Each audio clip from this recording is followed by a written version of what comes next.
Una de las cosas por las que Laura Bernal fue cuestionada o minimizada, resulta que él fue uno de los primeros autores de lo que se llamó en un momento contrarrevolucionarios, es decir, de los escritores que cuestionaron la revolución. Porque proviene de una familia de hacendados, que se enfrenta a la revolución para poder salvar las propiedades que tiene. Bueno, este fue su primer bueno libro, se le podría llamar este tamañito, Federico Reyes el Cristero.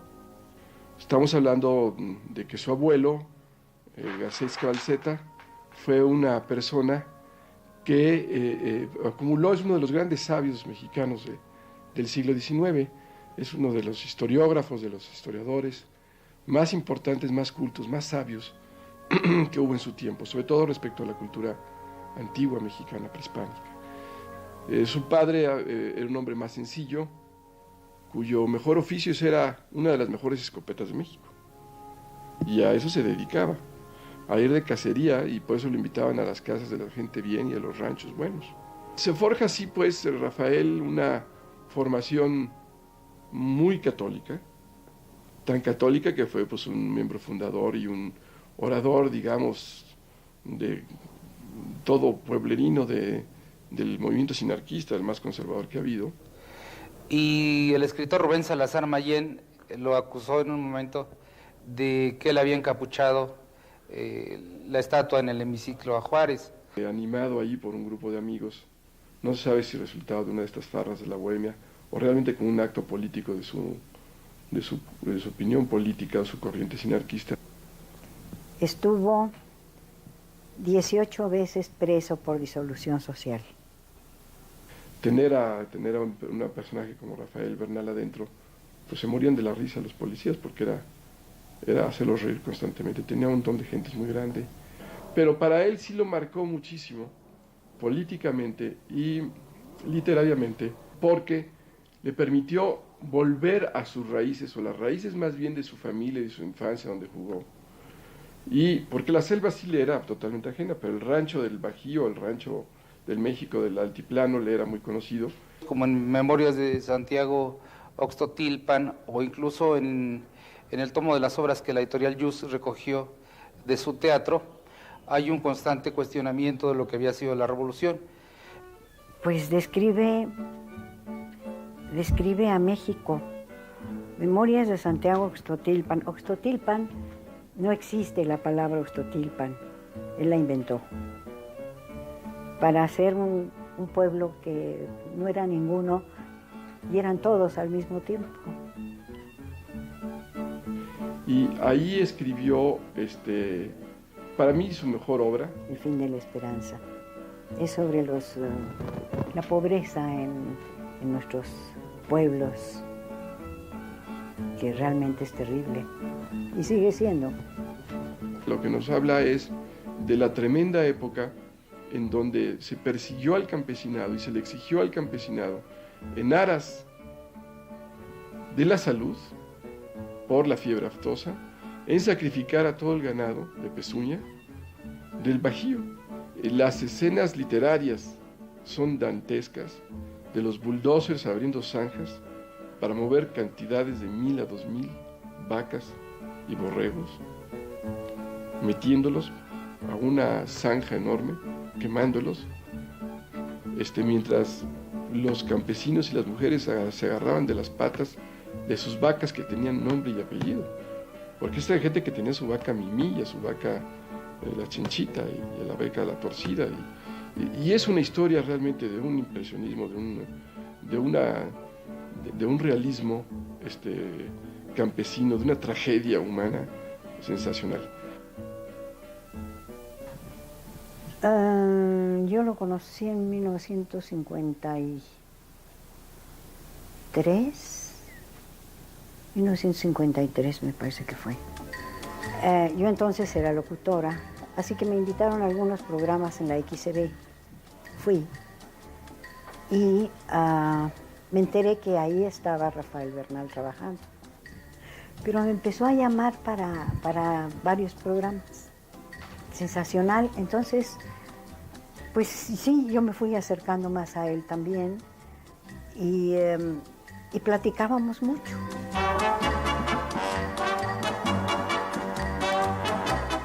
Y entonces se mete a la televisión.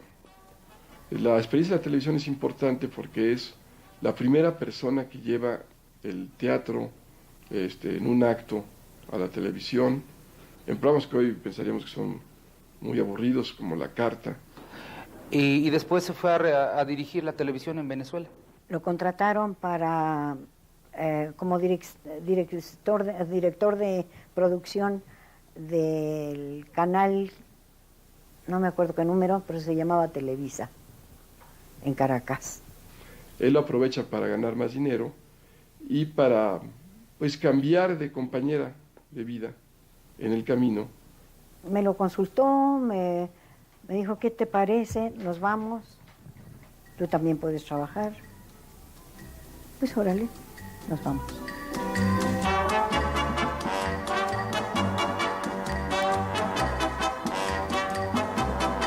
Pero claro, para ir a Venezuela tuvimos que ir a Cuba primero, porque Venezuela exige una constancia de que nunca ha estado en la cárcel.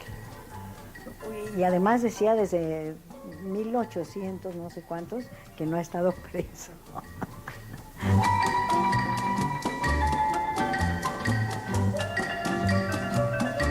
Tiene problemas en Venezuela, económicos otra vez, porque llega uno de los golpes de gobierno en Venezuela, y la influencia de la televisión que atacaba, pues, al tirano, pues lo hace poner pies en polvorosa junto con Idalia, y de eso lo rescata su hermano, el diplomático, el hermano más chico, Joaquín. Y platicando con él, le dijo, ¿y por qué no se anima a entrar al servicio exterior? Urgido por tener una base económica, acepta el trabajo. Y fue la primera salida que tuvimos, que fue a Honduras. Después pasa a Perú. En Perú también realiza un trabajo muy importante. Y en Perú empieza a descubrir el Pacífico.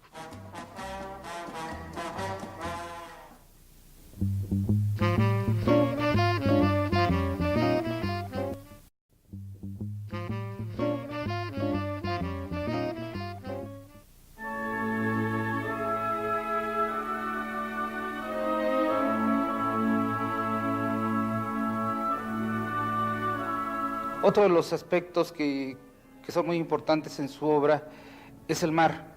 Él publicó un conjunto de biografías de piratas. Escribe Gente de Mar sobre los piratas, basada en las historias inglesas de piratas y las historias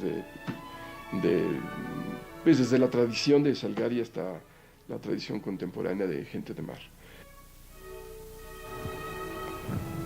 Y entonces nos mandaron a Filipinas. A la Embajada de México en Filipinas, que es quizás ya realmente la gran conciencia del Pacífico. Digamos, hay tres personajes que en México han entendido el Oriente y el Pacífico de esa manera. Yo diría, por lo menos en el siglo XX, tablada desde luego con Japón, él, Bernal y un contemporáneo con que no se cruza mucho, que es Covarrubias. Él, que era un apasionado de la historia, se pone a escribir cuáles habían sido los procesos de transculturación, qué había traído Filipinas a México y qué había ido de Filipinas, de México para allá. Y es que toda la conquista de Filipinas se hizo desde México, se hizo por España, pero hizo por mexicanos. Claro, Rafael sabía todo sobre la conquista de las Filipinas, ¿de acuerdo? Pero el ir descubriendo todas las cositas mexicanas que quedan ahí es fascinante. Los nombres de la comida, los nombres de las cosas relacionadas con la comida, con el mar, etc. Petates, y se llaman petates. Y esto él lo estudia, lo determina muy bien, y lo fija en el tiempo y en el espacio muy bien.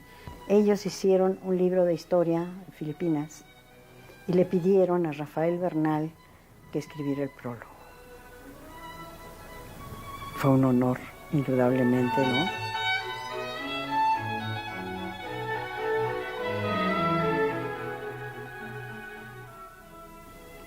Su descanso era leer novelas policíacas. Ciertamente la vertiente policíaca es la que más le dio prestigio por diversas razones, entre ellas porque fue de los primeros autores que publicaron cuentos policíacos en lengua española en una revista muy importante que se hacía en la década de los 40, que se llamó Selecciones Policíacas y de Misterio. Bueno, Muerto en la tumba ya es una novela policíaca que trata de el descubrimiento de una de las tumbas de Monte Albán. Hacen por fin un espacio donde ya alguien puede entrar, mandan a un empleado, sale despavorido, asustadísimo. Dice, ¿pero qué te pasa? Dice que hay un muerto. Claro, pues es una tumba. No, pero es un muerto como usted o como yo, es un muerto fresco. Y entonces él contaba una historia muy divertida de que le pasó en la realidad, que cuando estaba escribiendo alguna de sus novelas policíacas, que emulan mucho la vida de su hermano, que fue antropólogo, arqueólogo, y en Oaxaca, pues tenían otro amigo arqueólogo, y ese amigo arqueólogo se murió, y recibió el recado de que pues mandaran sus cenizas a Estados Unidos, un arqueólogo americano, y pues se van a tomar unas copas a una cantina ahí de Oaxaca, de esas que tienen acerrín en el piso y empiezan a beber mezcalito y mezcalito y mezcalito y mezcalito. Y se les cae la urna con las cenizas en medio del acerrín y pues a juntarlas, porque pues había que juntar las cenizas de alguna manera, ¿no? Total, cuando lo mandan, escribe la carta a la americana muy, muy cariñoso y les dice que les agradece haberse ocupado de los restos de su marido y tal y cual. Dice que lo que más le había gustado esa tradición mexicana de poner cáscaras de limón con las cenizas, que era lo más bello que había encontrado en su vida.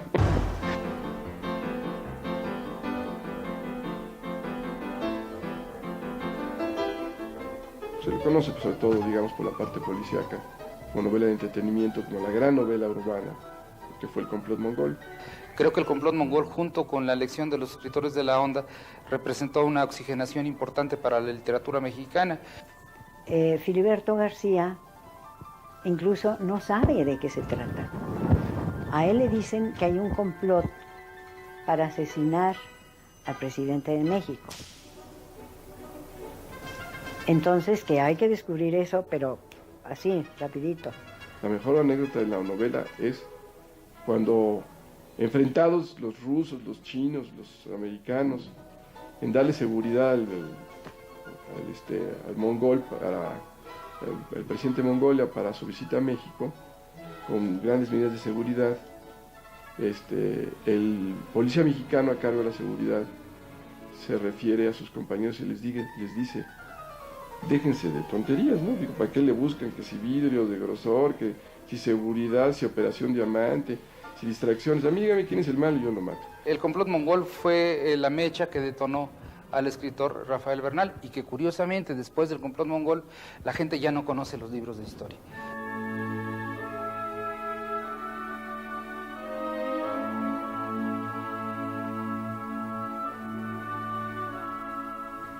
Este fue lo último que escribió Rafael Bernal, El Gran Océano. Es una obra de erudición, es un libro no solamente grande en su tamaño, sino en la información que entrega, en la capacidad para resumir en unas 700, 800 páginas de gran tamaño todo lo que había pasado sobre las aguas del Océano Pacífico. Que es realmente la geografía del Océano Pacífico desde la perspectiva del mexicano. Tardó en escribirla. Empezó desde Filipinas, todo el tiempo que estuvimos en Perú, y la terminó ya en Suiza.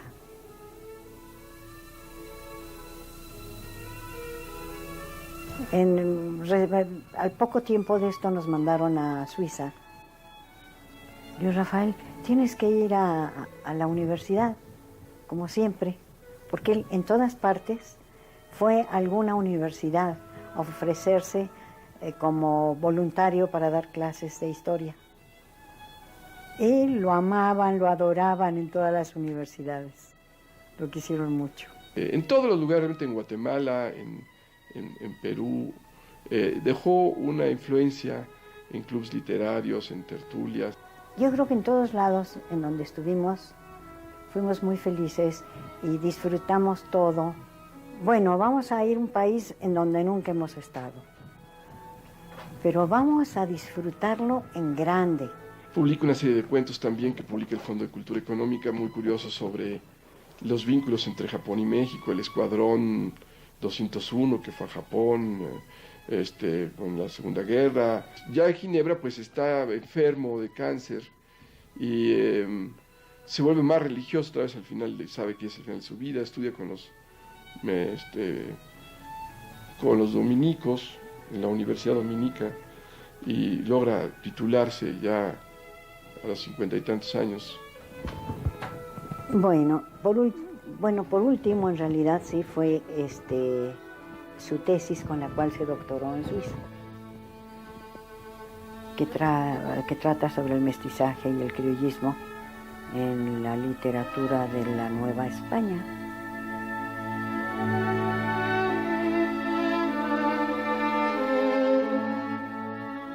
Entonces son como bloques que van entregando a un mismo escritor con rostros muy diversos y en la mayoría de ellos de una gran calidad artística.